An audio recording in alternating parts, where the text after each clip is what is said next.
Hi guys, and welcome back to my channel. So it's good to hear from you last week in the comments. Don't forget to like and subscribe, and if you click on the little icon with the bell, then you can get notifications of when I do a new video. So last week we started off our granny crochet square by starting to cast on. We did 2 rows in one colour, and in today's episode we're going to move on, change colour and finish this square. Okay, so these bundles are still for sale, but stick around to the end and then you can see which ones we've got available. Right, let's get crocheting. Okay, so this is where we ended in the last episode. So we're now going to take the wool and we're going to work across 3 chains across the top till we get to this corner section where we're going to start the colour change. So just as we did on row 1, I'm going to take this wool across the top underneath those top stitches, so I get my needle 1, 2 stitches across to this corner part.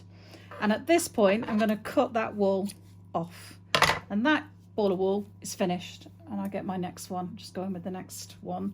At this point I can forget this purple wool here. I'm going to go through that far left hand hook on that chain stitch. Just take my hook underneath. This is where my colour change comes in. So I'm going to hold the wool in this way, hook it over the hook of the crochet hook, pull it through both of those stitches, and that is your colour change. So let's just see what we've got. It can look a little bit fiddly, this part, but once you get past this bit then you just continue as before. So I've got my new ball of wool. This is my working yarn. On the back I've got the purple from the row before, and I've got the pink, my new wool. They're at the back, and I'm going to hold them between my thumb and my forefinger on the back where I'm holding my needle in my right hand, just like this. So now I'm going to do 3 chain to get that first post of the first set of treble crochets.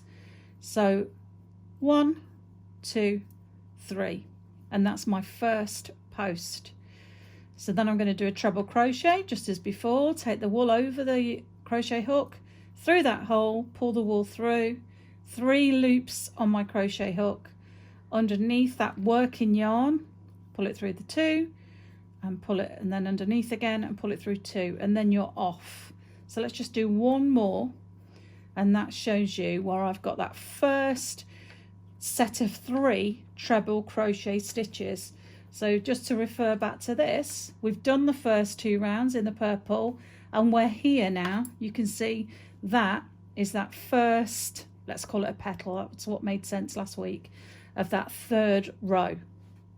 So I'm just going to do 2 chain stitches at this point, and I'm just going to turn this back over so you can see the back, and I'm going to secure this so that this doesn't come loose. So you've got those 2 tail ends, and I'm literally just going to put a little knot, not too tight because you'll pull the yarn and it will distort the shape, and then another knot, and that now is secure. And I just leave those tail ends, and then we can tie those in at the end so that it's nice and neat at the back. So now we're just going to continue with the pink, doing another treble crochet, take it through, and this is just now repeating exactly what we've done through those 2. Remember, because I'm on the corner, I'm doing 2 lots of those 3. It's like 2 petals shapes in that corner, and that's what makes it the corner shape. Remember to now, I'm just going to do 1 chain stitch in between each of those groups of 3. So now I'm moving over to this hole here, put the wool over the hook, underneath, pull it through, under 2, under 2. Remember that movement that I showed you last week? That's all you're doing with your hook, is just looping it under like that. Once you've got that movement, it's really, really easy. And through another one. So in each of those holes, 1 chain, just got the 1. Because we're coming back to another corner here, I'm going to do 2 lots of 3.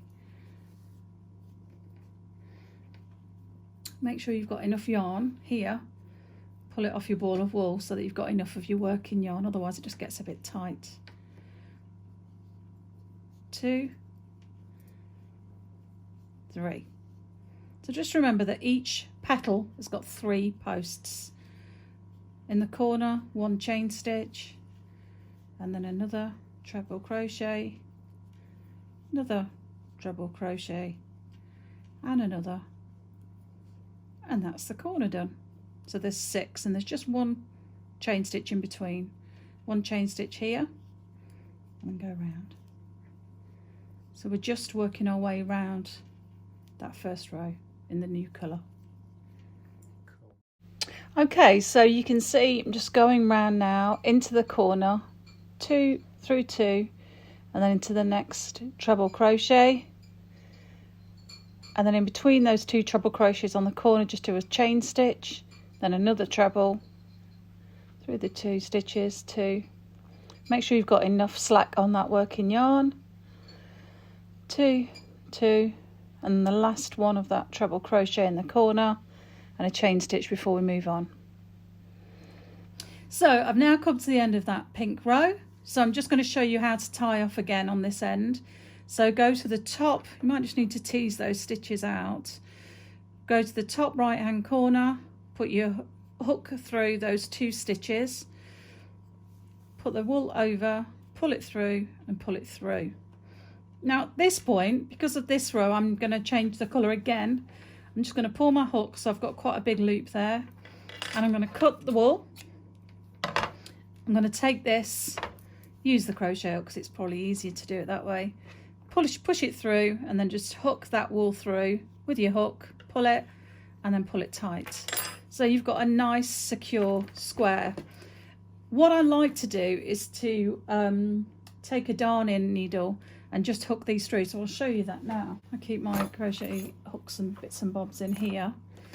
So just to show you how we tidy those bits up, because they just get in the way, I think. So I'm just gonna put those through my darning needle. Just it's purely a darning needle because it's thicker, it's not pointy, so it's not sharp, and it's got a wider eye of the needle so I can get the wool through it.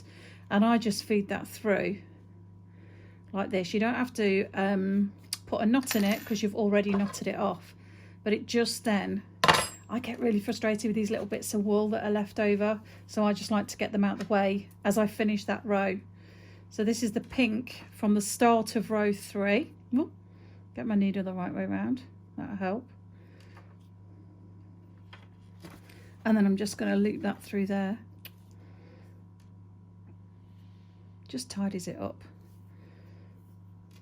So cut that off. Got my big scissors out today.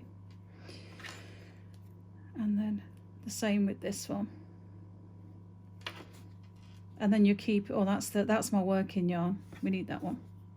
This purple one from row 2. Just then keeps it nice and tidy, because otherwise you end up with loads of bits of wool. And I usually just keep that under those stitches.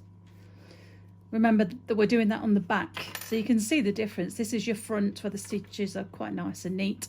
And on the back it's still neat, but it just looks slightly different. You cut that one off. So those 2 now can go out of the way. So here I am. That is knotted off. In fact, while we're here, let's just do this one. There's no need to keep that out. And you can just quickly, almost like you're darning, twist it under those stitches. It really does disappear quite easily. I always like to put it under those 3 underneath, and it really keeps it out the way. So there's your 3 rows. Put my needle back in there, otherwise I'll never find it again. So now we're going to change colour once more. We might do it twice more. We've got 3 rows, 2 purple and 1 pink. So I've now got my 3 rows of my first granny square, so 2 more rows to do. So we just start again.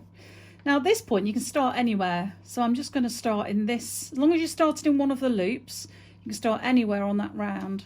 So I'm just going to not even use my crochet hook. I'm just going to pull the wool through and then just do a slip knot as I did right at the very beginning. Once you start with your slip knot, that can still be loose. You don't have to tie that off at this point. Put your crochet hook through that loop and you start with your 3 chain. So under the wool, 1, 2 and 3. And there you go. That's your first post of the next petal in the next row. So we just go around again, over, through, exactly the same. You remember in the beginning, I said that once you've mastered that treble crochet, you've pretty much mastered any granny square.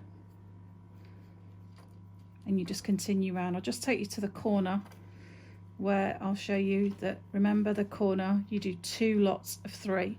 So between each of those 3, remember you do 1 chain stitch, because that then gives you enough room for the row above it. But when you get to the corner, 2 lots of 3. So there's the first lot of 3. 1, 2, 3, chain stitch, 1, 2. Remember to put, I'm always pulling the yarn just so I get some more working yarn to work with, otherwise it's just a bit tight, and then a chain stitch. So remember, in each of the corners you've got those 2 lots of 3. Okay, so you just keep, once you get into this rhythm of crocheting, it's just so nice and therapeutic. And you know, a lot of people, especially in lockdown at the minute, are just finding hobbies like crochet and knitting and sewing just really calming for the mind. So the little fiddly bits, once you keep practicing and practicing, you'll get used to it. But it's just really mindful, really calming and relaxing, and you just get into a nice rhythm, and just helps you to slow your mind down and just feel relaxed and calm. Okay, so I've gone round now and done 2 rows in the black. So I've got 1, 2, 3, 4, 5 rows, and there's my granny square finished. So as you can see with this square, I did 2 rows of purple, 1 of pink, and 2 rows of black. But it's completely up to you how you use these balls of wool. There's 6 in a bundle, or if you're using your own wool, then however many you want to use, and just go randomly choosing which colour you want. You could do 1 row of one colour, 2 rows of a colour. With this blanket, my example one, I haven't done more than 2 rows in one colour at a time, because that way it just keeps it nice and scrappy and keeps the colours quite mixed up. But there's no pattern to it at all, and you can see in some places, I'm trying to find one now, but I know there is one there. I've even got 2 squares that have got the same outside border, same colours matching up. That's completely fine. But as I say, the only kind of rule I stuck to was I didn't ever do more than 2 rows in the same colour, and that just keeps it nice and scrappy. So that's the end of showing you this part of the blanket, which is to make those 20 squares. So I've shown you how to make that one. So I'll leave you now to get on with making those other 19, which sounds like a lot, but you can see how quickly we've actually made this first one. So you just need to go and make another 19. Just keep them in a nice tidy pile. When you've got your 19, come back and you can watch the next episode of how to attach them all together and start constructing your blanket. Okay, so this is the most popular bundle that we've had so far. This is the double denim, and you can see all the other bundles that we've got on the screen available now. Still got plenty in stock, although they have been selling quite quickly. Don't forget, in your bundle, in your kit, you get the 6 balls of wool that you need, a 4.5mm crochet hook, and you get a colour template that just gives you a bit more detail about the colours in your kit, and a picture of this completed one just to give you an idea of colours. Okay, so thanks for watching. Don't forget, you can go back over this video and the first one in this range of episodes as many times as you like. Keep rewinding and fast forwarding so that you can really get the hang of those techniques, especially the bits in the corner, changing the colours. Don't forget, you can leave your comments in underneath the video just so I can reply to you, or you can message me or email me. Let me know how you're getting on. I'd love to see what your work is and how you're getting on so far. Go away, make your 20 squares, come back to the next episode when you've got them all ready, and then I'll show you how to construct your blanket, put them all together, and then we're nearly there. So good luck, let me know how you're getting on, and I'll see you next time. Bye for now.